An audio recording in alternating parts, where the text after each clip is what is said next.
vamos hoje iniciar essa série intitulada Família à Origem. E o nosso intuito é ir para Gênesis capítulo 1 e capítulo 2, e vermos em Gênesis a origem da família, como também a origem de toda a criação, para compreendermos princípios básicos, basilares para o nosso lar.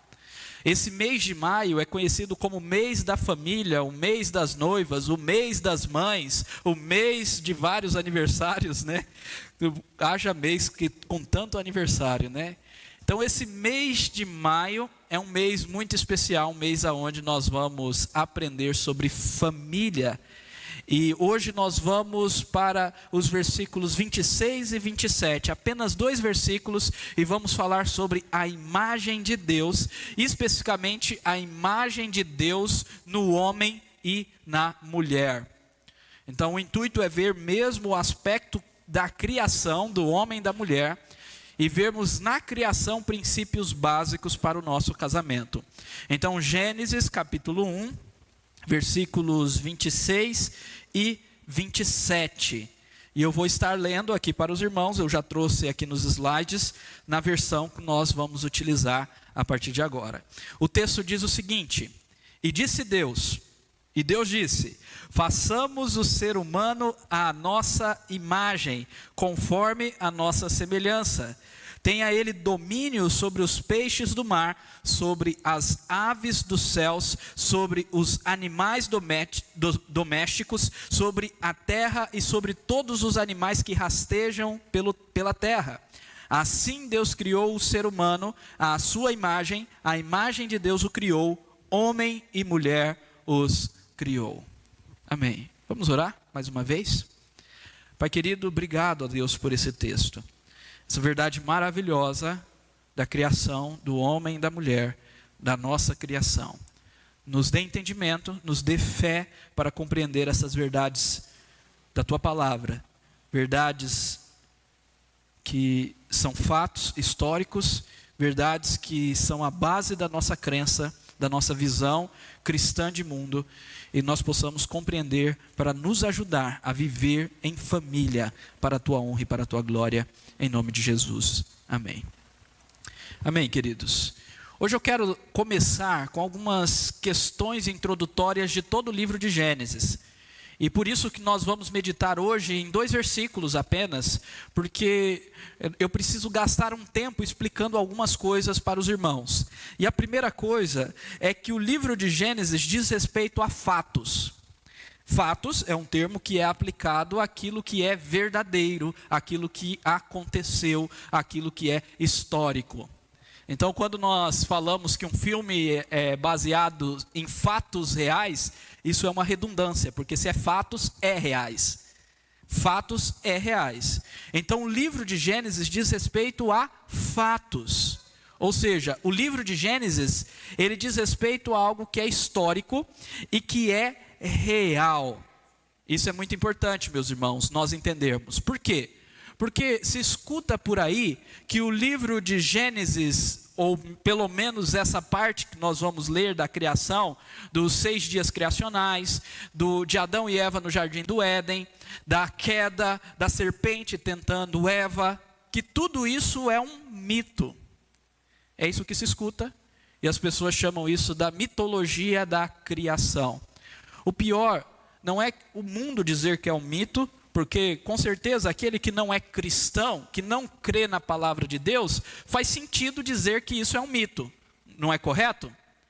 Agora, o pior é vermos cristãos também considerando essas coisas como mito. E este é um problema muito sério, porque o livro de Gênesis, ele não é um mito. A criação não é um mito. Nós precisamos entender que Moisés, ao escrever esse texto, estava relatando fatos. E por quê? Porque a criação, prestem bastante atenção nisso, eu peço aos irmãos, atenção, vamos nos concentrar agora na palavra do Senhor, o nosso culto racional. Então atenção, a criação é a base de nossa visão de mundo, a cosmovisão. Se você tira a criação, se você não encara Gênesis como fato, então você tirou a base de toda a sua visão cristã. A pergunta é, se nós não fomos criados por Deus, por que nós precisamos de Deus? Se o homem evoluiu, e aí nós temos várias teorias de princípio, cosmogonias, que são teorias de como tudo começou a existir.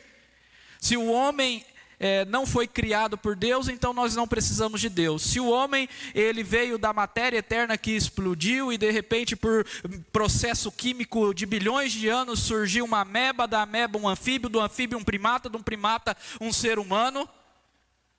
Se ele então é assim, evolução, como dizer o que é pecado? E para que nós precisamos de Cristo? Porque se não existe pecado, pecado é a queda daquilo que foi criado, é a maldição por causa de querer ser igual a Deus, no contexto de uma criação perfeita. Então, se não há pecado, para que nós precisamos de Cristo? E se Deus não criou todas as coisas, para que Cristo vai retornar e restaurar tudo e fazer tudo novo? Na verdade, o que vai fazer tudo novo é um novo Big Bang, que vai explodir e vai recomeçar. Entenderam? Se você tira a criação, esquece o restante da Bíblia, esquece a sua fé. Você não pode mais crer, fica sem base. Então a criação é a base. Nós precisamos entender que a base da nossa visão cristã, e nós resumimos, bem resumidamente, em 4 pontos. Criação, Deus nos criou para Ele, por isso nós precisamos dEle. Queda é a origem do mal, é a origem de todas as coisas ruins que acontecem no homem, quando o homem quis ser igual a Deus e caiu, pecou, se desviou, se afastou, está desconectado de Deus, que é a sua vida, e no seu vazio existencial, busca saciar com dinheiro, e aí promove violência, guerras, promove assassinatos, porque o homem quis ser o seu próprio Deus, queda. Redenção é quando Jesus nos resgata do egoísmo, do egocentrismo, do orgulho, vindo Ele mesmo morrer em nosso lugar, porque o salário do pecado é a morte. A queda gera morte, então Cristo vem para nos restaurar, isso é redenção, e consumação quando Ele retornará. A grande verdade é que o entendimento correto de Gênesis faz com que nós entendamos todas as Escrituras Sagradas. Agora, uma coisa que é importante nós compreendermos, que quem escreveu o livro de Gênesis não foi Abraão, não foi Adão, não foi Eva, mas foi Moisés. Moisés, servo do Senhor, que foi usado por Deus para tirar o povo de Israel. Ele foi o primeiro legislador. E existem várias teorias de como ele conseguiu escrever. Uma delas é que havia uma tradição oral entre o judeu, onde o pai passava para o filho os ensinamentos, a história. Então isso chegou até Moisés, e Deus então inspirou Moisés, por isso que é infalível. E Moisés então escreveu, uma tradição oral. Outros dizem que havia uma fonte, que Moisés pegou um texto que tinha sido escrito e passava também de pai para filho. De todas as formas, o que nós vemos é a importância do ensinamento cristão de pai para filho. Olha, uma boa aplicação aí para o contexto da família. Mas seja qual for a fonte de Moisés, acima de tudo a sua fonte foi divina. Porque ele foi um homem inspirado por Deus, e ele recebeu revelação direto de Deus, sendo profeta, homem do Senhor, inclusive os 10 mandamentos que ele deixou ao povo. E por que Moisés escreve a gênesis dos céus e da terra? A origem, o início dos céus e da terra. Por quê? Para ensinar o povo de Israel, em contrapartida com a situação que eles viviam. O povo de Israel estava no Egito. E no Egito, o que eles aprendiam? Aprendiam sobre vários deuses, como Ra, o deus do sol. E aqui em Gênesis nós vemos que o sol não é um deus, mas o sol é algo que Deus criou. E não apenas criou, mas colocou no local certo para alumiar o dia. E Deus tem todo o poder sobre o sol. E o sol não é um deus como os egípcios criam. Então, aqui nós vemos um Deus criador e não vários deuses criando. Esse é o propósito de Moisés. E por isso que nós precisamos tomar cuidado e entender que Gênesis é uma revelação de Deus, histórica e factual, eu já disse isso, diz respeito a fatos, mas pré-científica. O que significa isso, pastor? Gênesis foi escrito muito antes de Darwin postular a teoria do evolucionismo. E aí muitas pessoas pegam Gênesis e tentam ficar ali tentando descobrir se realmente é verdadeiro o evolucionismo, olhando para Gênesis, ou tentando achar argumentos no livro de Gênesis contra toda a perspectiva moderna científica. Gênesis não foi escrito para isso. Ao contrário, é um livro muito anterior a isso. E por isso muito mais importante, para nós muito mais ainda. Então precisamos tomar cuidado. Nós não podemos chegar a Gênesis com as nossas pré-concepções científicas. Eu vou mostrar isso agorinha. Então, as nossas concepções modernas podem atrapalhar, prestem atenção, podem atrapalhar a interpretação correta de Gênesis. O que nós precisamos? Olhar o texto. Simplesmente olhar o texto no seu contexto. Vamos fazer isso? Antes de nós irmos ver a imagem de Deus, eu quero trabalhar aqui os 5 primeiros versículos desse primeiro capítulo com os irmãos. E os versículos dizem assim: no princípio Deus criou os céus e a terra. Eu vou versículo por versículo. Aqui nós temos um período no princípio, que não diz respeito apenas a um momento, mas a um período. E neste princípio Deus criou tudo, os céus e a terra. Agora, quer ver uma concepção científica que nós temos? Quando nós lemos isso aqui, os céus e a terra, o que nós pensamos quando lemos a terra? Ah, Deus criou aqui o planeta Terra. Mas existia a concepção de planeta Terra na época que Moisés escreveu? Moisés está falando do planeta Terra? Com certeza não. Essa expressão céus e terra, na verdade, se refere a todo o cosmos, a toda a criação, a todo o universo. Então a expressão céus e terra é tudo que existe. Não está dizendo que Deus criou o planeta Terra apenas, mas criou tudo que existe. E isso foi em dado momento no princípio, ou num período chamado o princípio, que nós não sabemos quanto tempo durou. Por quê? Pelo simples fato de que não existia dia ainda. O dia é criado daqui a pouquinho. E a sequência diz: a terra era sem forma e vazia. Outra interpretação errada que muitos evangélicos fazem, baseados numa forma de interpretar a Bíblia chamada dispensacionalismo. E meus irmãos, o dispensacionalismo não é o que nós cremos.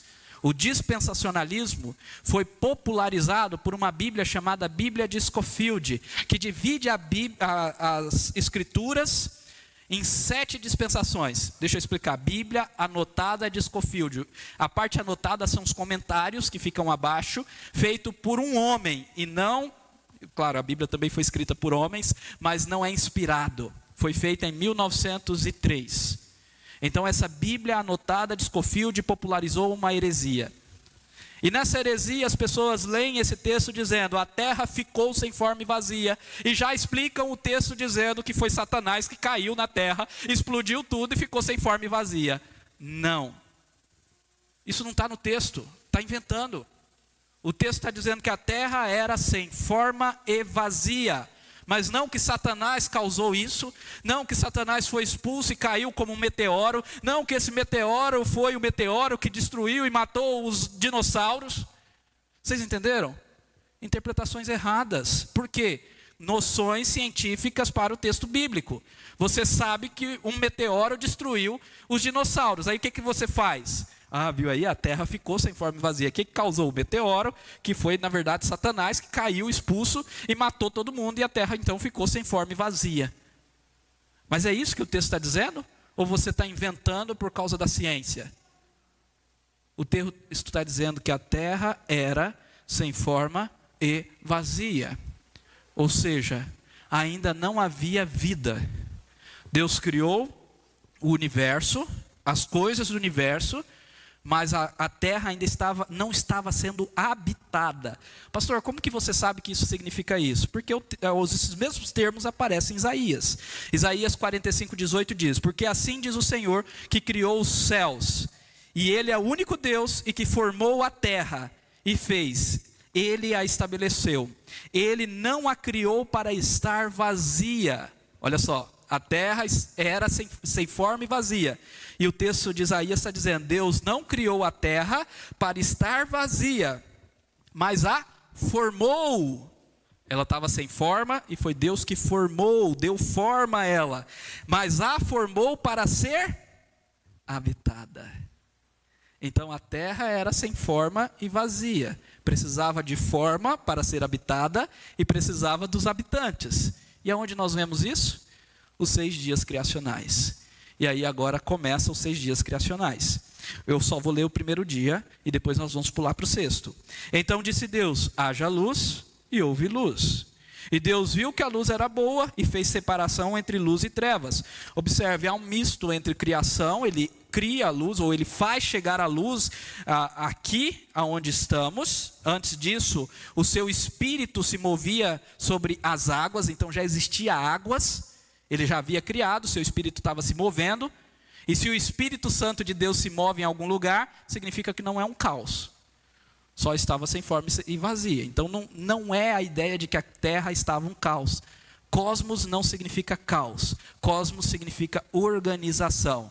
Então Deus estava se movendo, vivendo no universo que Ele criou, mas Ele ainda precisava organizar as coisas para a vida. E a primeira coisa que precisa para a vida é luz.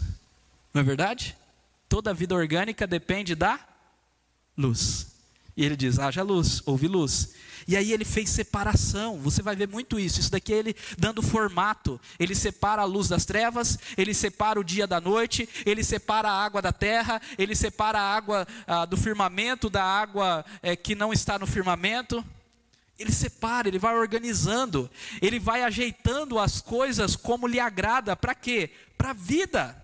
Então Ele fez separação entre luz e trevas, e aí chamou o dia de luz, ou a luz de dia, e chamou as trevas de noite. Aí sim, houve tarde e manhã o primeiro dia. Por quê? Porque agora dá para contar o dia. Antes de separar a luz das trevas e chamar o dia e a noite, não há dia nem noite. Então, no princípio, um momento indeterminado, Ele criou tudo. E aí no primeiro dia, Ele fez a separação da luz e das trevas. E é isso que nós temos aqui. Então, o que nós temos aqui? Primeiro, um período chamado o princípio, que nós não sabemos o tempo. Depois nós temos 6 dias nos quais Deus dá forma e enche a sua criação. Animais, vegetação, aves, peixes e o próprio homem no 6º dia, junto com os animais. E no 7º dia Deus descansa. É assim que se deu a criação. É isso que está no texto, simples e claro. Nós não podemos inventar. O texto diz com clareza essas coisas. Amém? Agora então vamos para o 6º dia. O 6º dia diz o seguinte: que o homem e a mulher foram criados à imagem e semelhança de Deus. O que significa isso? Eu quero trazer algumas implicações. E eu quero também explicar aos irmãos que imagem e semelhança, esses termos imagem e semelhança, na verdade se referem à mesma coisa. Eles são reforço um do outro. Então não cabe a nós aqui ficar tentando trabalhar as diferenças. O que é ser imagem e o que é ser semelhança como se fosse algo diferente. Não. Imagem e semelhança é a mesma coisa. E a primeira coisa que isso nos aponta é o fato que a imagem de Deus no homem, no ser humano, no homem e na mulher, se refere à glória dele ser a coroa da criação, ou de ambos serem a coroa da criação. E é isso que nós temos no início, a imagem de Deus na glória de ser a coroa da criação. O versículo 26 disse: e Deus disse, façamos o ser humano a nossa imagem, conforme a nossa semelhança. Na criação dos animais, na criação das plantas, não há isso. Agora há uma conversa, aonde Deus delibera Porque exatamente essa criatura que agora será criado, o ser humano, que é composto de macho e fêmea, essa criatura, ou esses seres que serão criados agora, eles têm uma posição de destaque em toda a criação, e essa foi sempre a vontade de Deus, e essa posição de destaque está expressa pelo termo imagem de Deus, porque e o ser humano é o único a qual Deus se refere dessa forma, imagem de Deus. Isso faz com que o ser humano, o homem e a mulher, sejam separados de toda a criação. A perspectiva correta da criação, a perspectiva correta da Bíblia, faz nós entendermos que o ser humano é obra-prima da criação de Deus, o valor e o destaque do ser humano em relação à criação. Observe. É claro que não é o objetivo de Gênesis dialogar, rebater, refutar as cosmogonias modernas como o evolucionismo, mas observe que para o evolucionismo, para a ciência moderna, para o materialismo, o homem simplesmente é um animal racional. E sua razão apenas que separa de todos os outros animais. A ciência diminui o homem, desvaloriza o homem, mas a Bíblia o valoriza. O homem é a imagem de Deus, ele é diferente de toda a criação. Talvez por isso que na prática, hoje em dia, nós vemos as pessoas dando mais valor aos seus pets do que ao homem. Quando um pet é injustiçado, e eu não estou dizendo que nós podemos fazer coisas ruins aos nossos pets, não é isso, mas quando um pet é injustiçado, há uma comoção mundial, nacional, da população, da sociedade. Quando alguém, um ser humano é injustiçado, só falta dizer bem feito. Bem feito. Por quê? Porque entendeu errado. A imagem de Deus no ser humano é muito importante. Então nós não somos iguais às outras criaturas segundo as suas espécies, mas nós somos a imagem de Deus. E o que significa isso? Significa que Deus imprimiu em nós a sua glória, para que nós mostremos a sua glória. O que é uma imagem? Mas mais cedo o Márcio estava tirando umas fotos aqui, e fotos é muito bom porque nós vamos divulgar, vamos postar, vamos relembrar, vamos olhar imagens. De vez em quando eu olho as fotos dos nossos cultos antes dessa pandemia, aonde estávamos todos juntos, sem máscaras, e aquela coisa maravilhosa. Então a imagem é feita para nós lembrarmos, para divulgarmos algo. Da mesma forma assim Deus fez. A sua imagem é para que ele, ao olhar para o ser humano, se veja a sua glória, veja a sua majestade, e ao mesmo tempo para que nós mostremos isso a todos. E ele quer que isso se espalhe a toda a criação. Mas isso nós vamos ver na semana que vem. Então a imagem de Deus é a glória de Deus sendo demonstrada por nós. Isso é maravilhoso. A humanidade, ela é singular, é formada pela mão de Deus, a sua imagem. Olha aqui que diz o Salmo 8. E é daqui que eu tiro essa ideia de ser coroa da criação. Salmo 8, 3-9. O Salmo 8, ele é um salmo messiânico. Ele, nesses versículos que vamos ler, se refere a dois personagens. Ao primeiro personagem, Adão, que é o ser humano, que é Adão na sua criação. E ao segundo personagem, que é Cristo, e a nova criação que é feita em Cristo. Então esse texto aqui se refere tanto a Adão, tanto ao homem, ao ser humano na criação, como também a Cristo, que é o homem perfeito, uma vez que Adão caiu e corrompeu a imagem de Deus em si. Olha o que o texto diz: quando contemplo os teus céus, obra dos teus dedos, a lua, as estrelas que estabeleceste. Então Deus é o Criador, toda a Bíblia está cheia disso. Não podemos fugir dessa verdade, desse fato. Se você é crente, você crê que Deus criou todas as coisas. Então Deus estabeleceu, e aí o salmista pergunta: quem é o homem para que dele te lembres? E o filho do homem para que o visites? Claramente um salmo messiânico. Versículo 5: fizeste o homem, a humanidade, o ser humano, no entanto, por um pouco menor do que Deus, e de glória e honra o coroaste.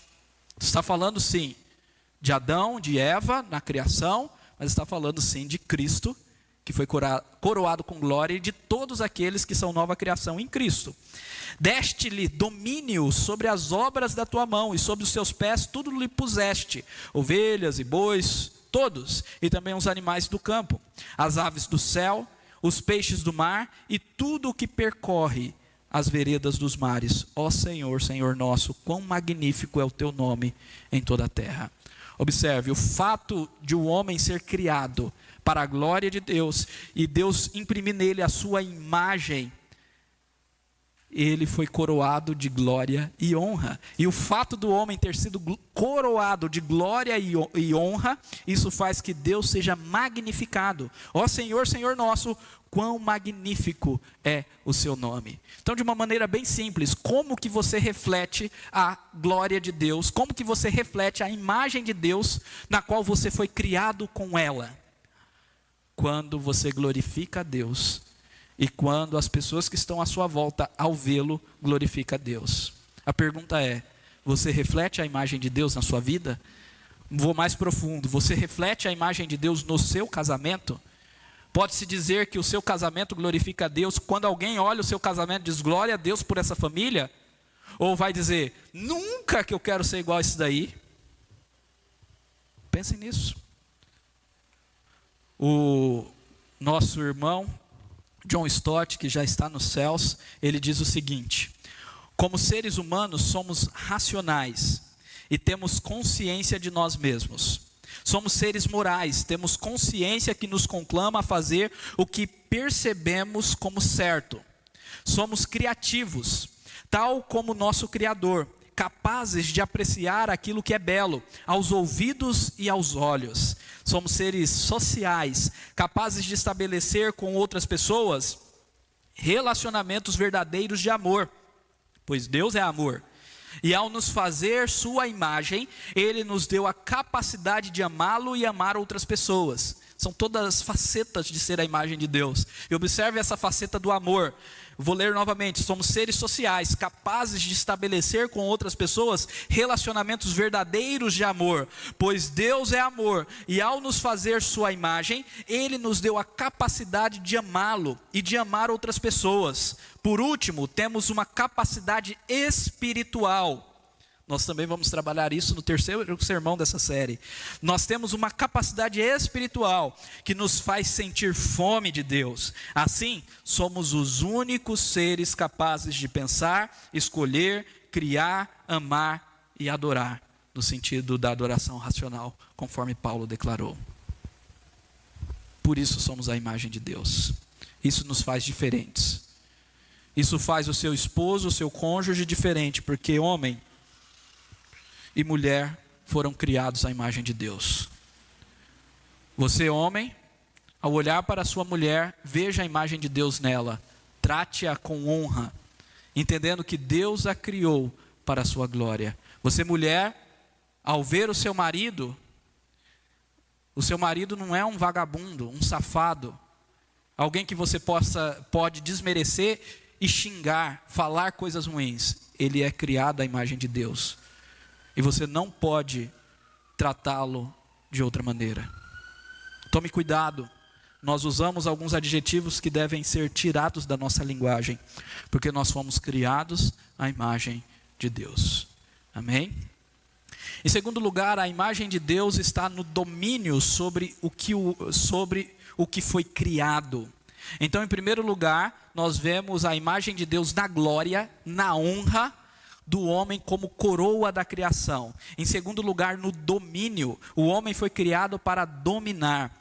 O texto diz, no versículo 26, também, na sequência, tenha ele domínio sobre os peixes do mar. Tenha quem? O ser humano, homem e mulher. Sobre as aves do céu, sobre os animais domésticos, sobre toda a terra e sobre todos os animais que rastejam pela terra.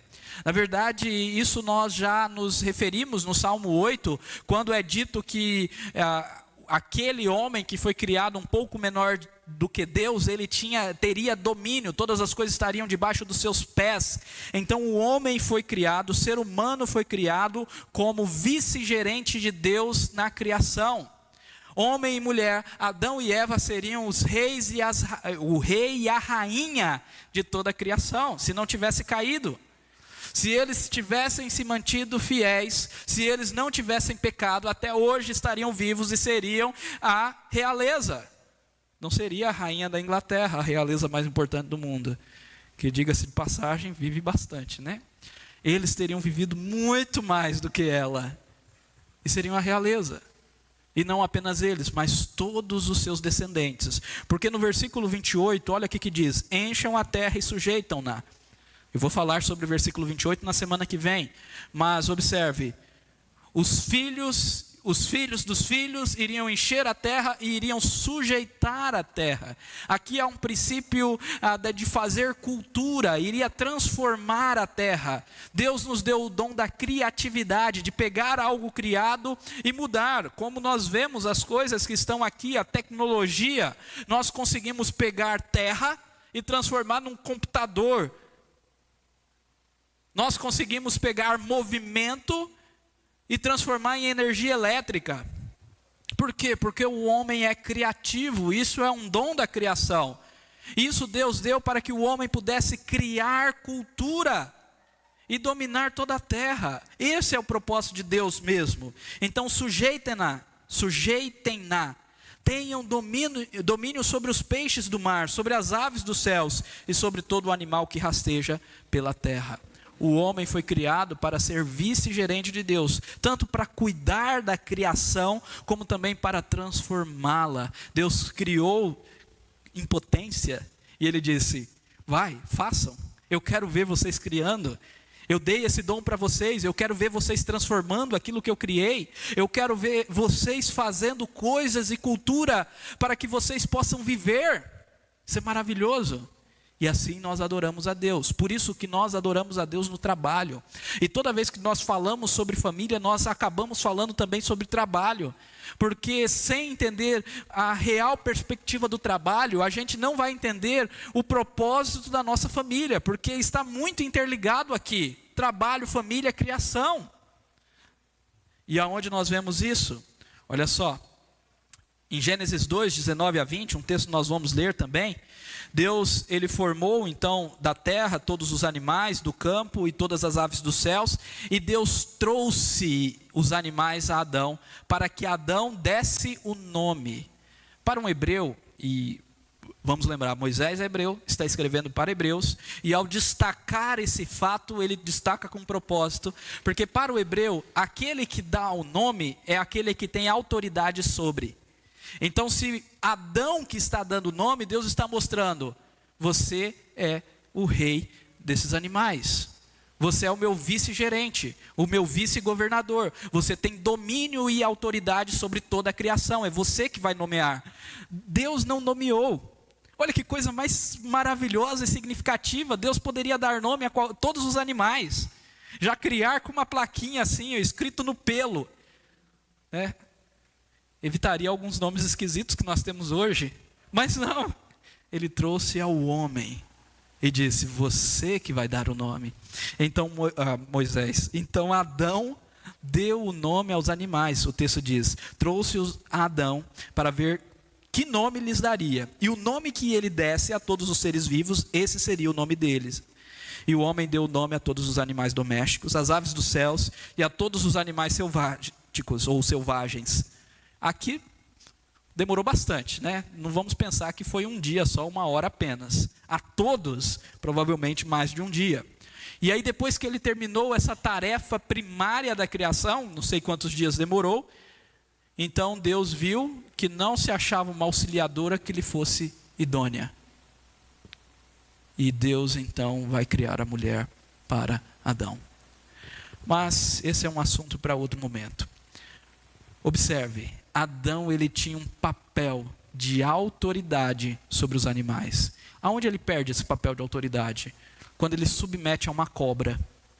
Quando ele é tentado pela cobra, ou quando a mulher é tentada, come do fruto, e Adão come do fruto, sem dizer nada, ele perde o seu direito legítimo de governar.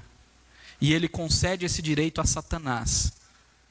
E Satanás então começa a ilegitimamente, por causa de um direito usurpado, a destruir todo mundo, como príncipe, principado, até que Jesus venha e tira isso do poder dele. Por isso que Jesus disse, olha, quando ele ressuscitou, toda a autoridade me foi dada nos céus e na terra. Porque eu destruí, eu pisei na cabeça da serpente. Eu destruí aquele que tinha o poder da morte para escravizar, segundo o medo da morte. É isso que Jesus faz. Jesus, o homem, o segundo Adão, o homem verdadeiro, a qual Deus está fazendo uma nova criação no seu nome, restaura aquilo que era de direito de Adão, que ele perdeu por causa do pecado. Então Jesus, com a sua morte e ressurreição, ele recebe isso novamente, agora legítimo, porque ele morreu e destruiu Satanás, o poder de Satanás, e agora ele passa a sua igreja. E a igreja é chamada de sacerdócio real. Lá em Apocalipse é dito que nós estamos reinando, reino de sacerdotes com Cristo. A gente parou de entender isso. A igreja reina com Cristo, Cristo reina, Cristo que é o Senhor, Cristo que é o Rei. E a igreja é a sua esposa. No início tinha um casal, Adão e Eva.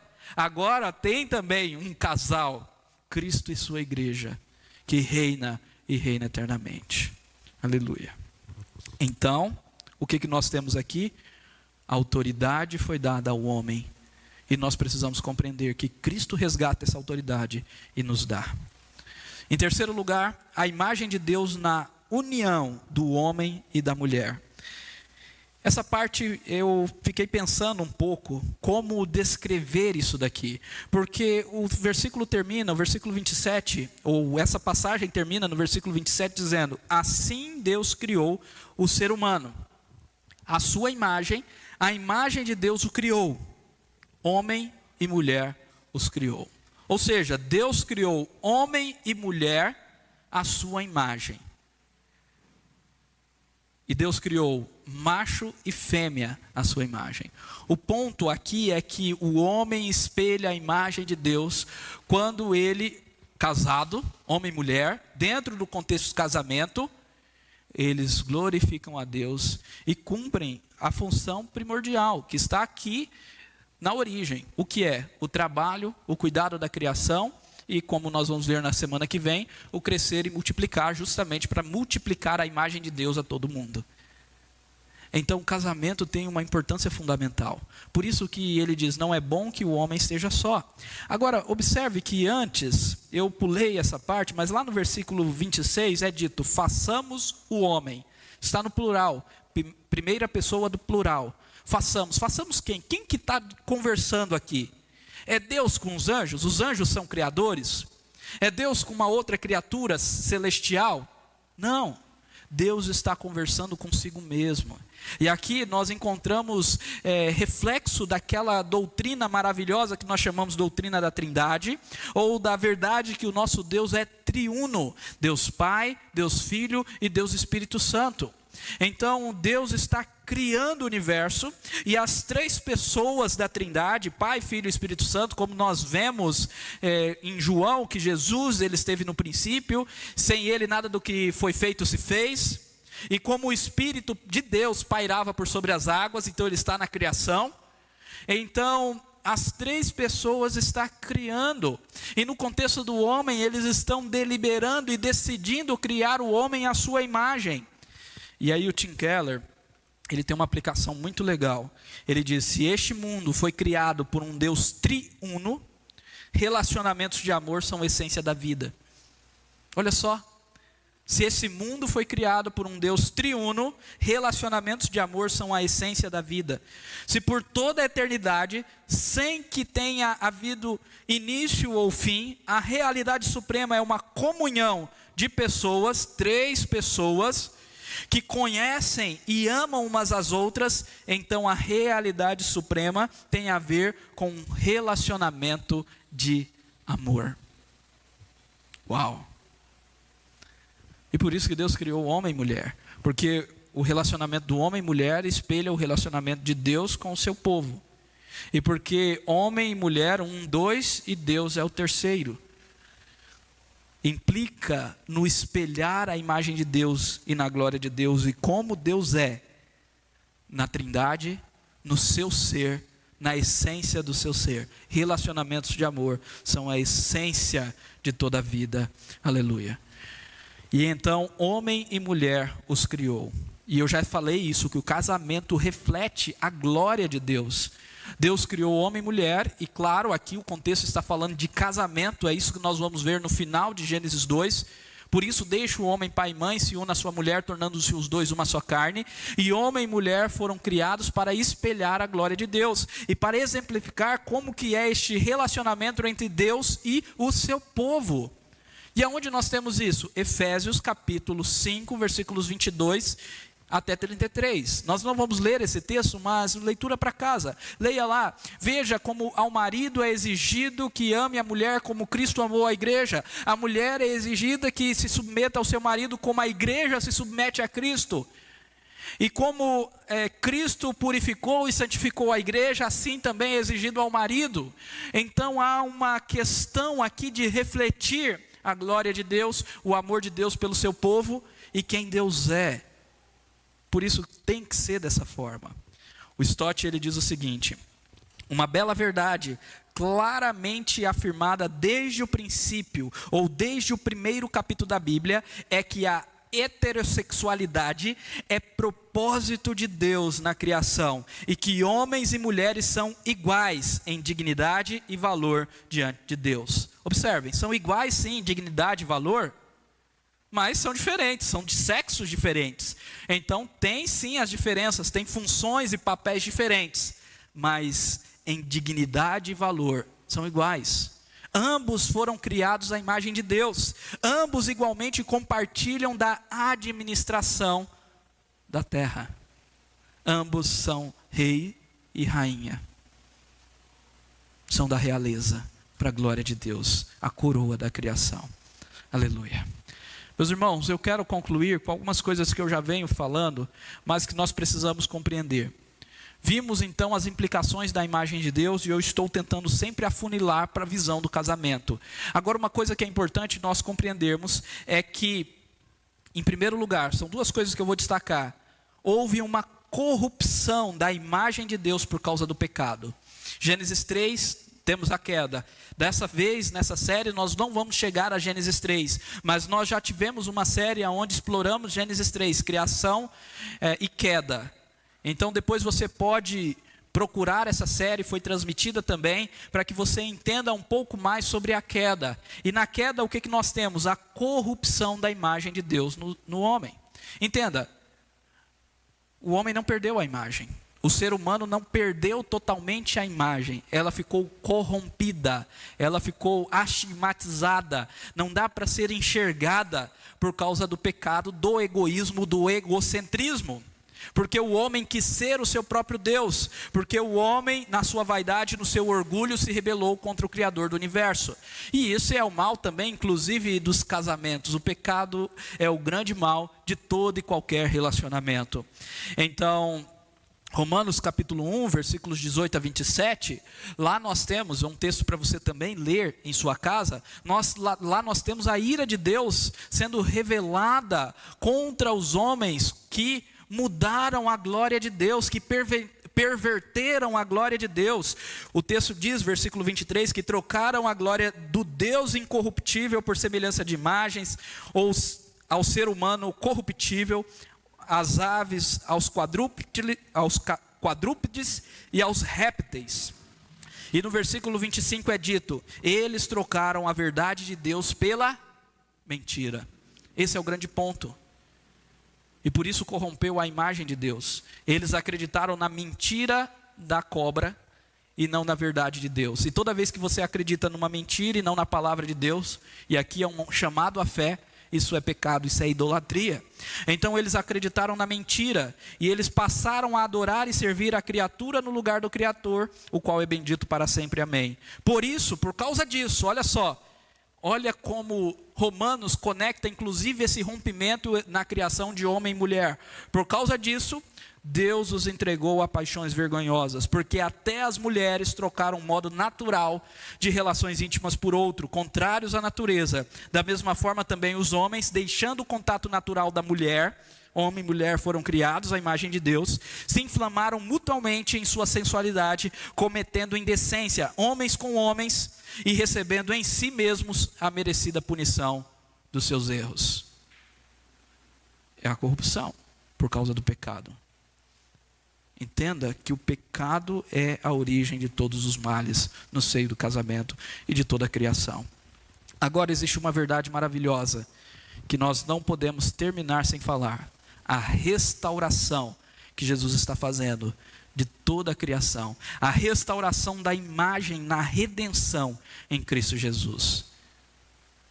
Jesus está restaurando. Lá em Colossenses capítulo 1, versículo 20, nós lemos o seguinte: e que, havendo feito a paz pelo sangue da sua cruz, por meio dele reconciliasse consigo mesmo todas as coisas, quer sobre a terra, quer nos céus. Então, por meio da paz do seu sangue, Jesus está reconciliando, restaurando, redimindo toda a sua criação, amaldiçoada por causa do pecado, para a sua glória, para refletir a sua imagem, em nome de Jesus.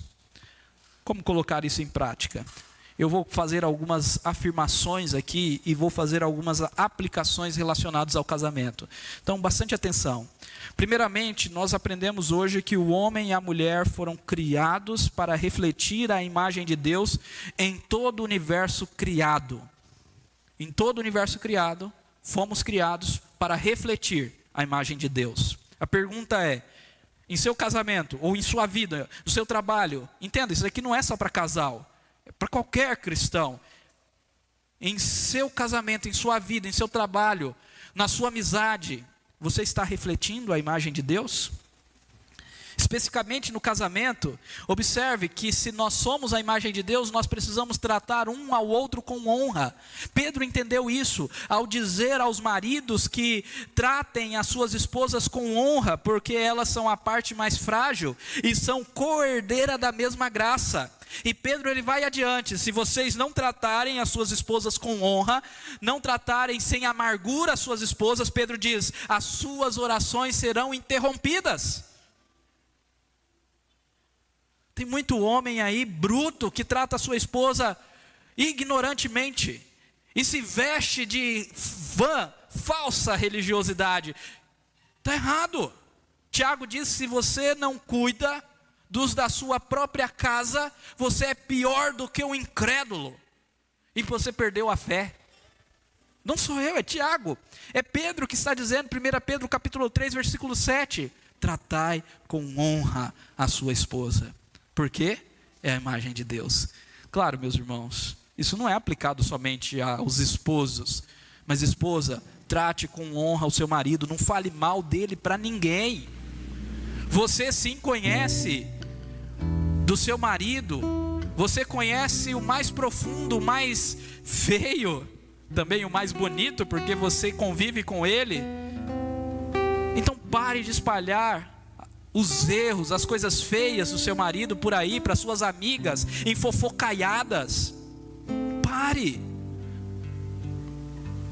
Fale bem do seu marido, ele é uma só carne contigo. Você conhece ele de fato profundamente. Então fale com amor. Homem e mulher têm um papel cultural de cuidar da criação para a glória do Criador. Você tem feito isso por meio do seu trabalho? Homem e mulher foram colocados para cuidar, administrar a criação. Homem e mulher. Não é só o homem, homem e mulher. Se você tem dúvida, mulher, do seu papel, leia Provérbios capítulo 31, a mulher virtuosa, como aquela mulher é trabalhadora. Num tempo que os ismos nem corrompiam a nossa mente, graças a Deus. Então, trabalhem com dedicação, mas espelhem em seu trabalho a glória de Deus. Isso significa o quê, pastor? Não mentir, não roubar, não sonegar imposto, não sonegar imposto, não se corromper, não pagar suborno, propina, não falar mal do patrão, dar o seu melhor, se dedicar ao máximo e trabalhar apenas 6 dias para descansar um. Isso nós vamos falar daqui a alguns domingos. Se você trabalha demais e não descansa e não dá tempo para sua família, meu irmão, você está descumprindo um dos propósitos basilares da criação. 6 dias trabalharás e 1 descansarás. Mas vamos ver isso mais adiante. O pecado corrompeu a imagem de Deus no homem. Você consegue ver que o pecado geral e o seu pecado é o principal problema da sua vida e também do seu casamento? Tem um livro que eu gosto muito, que eu sempre indico para casais, tanto em aconselhamento como em acompanhamento de noivos, que é Quando Pecadores Dizem Sim. E este livro diz que o pecado é o grande e principal problema do casamento.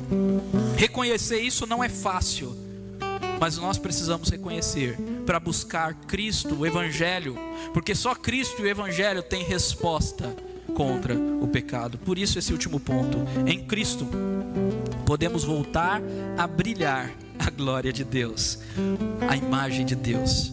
Você já creu em Cristo? Você compreende e crê que Ele pode restaurar a sua vida e a sua família? A gente costuma dizer que não há casamentos tão ruins que não podem melhorar, mas o oposto também é verdade. Não há casamentos tão bons que não podem piorar. O grande ponto aqui não é a sua força, não é a sua capacidade, não é porque você é um cara sábio, não é porque você é uma mulher que leu todos os livros e fez todos os cursos, que está escutando todos os áudios dos 2 pulgas e nenhum cachorro que estão sendo gravados aí pelos nossos irmãos Diogo e Bruna. É por causa de Cristo, é porque Cristo é o Senhor, é porque é um relacionamento triuno. Deus, você e sua esposa, um só corpo, você e sua esposa, e nós somos um com Cristo. Quando você entender isso daqui, aí seu casamento vai ser transformado. Aí tem muita esperança sim para a sua vida conjugal. Curve sua cabeça e ore em nome de Jesus.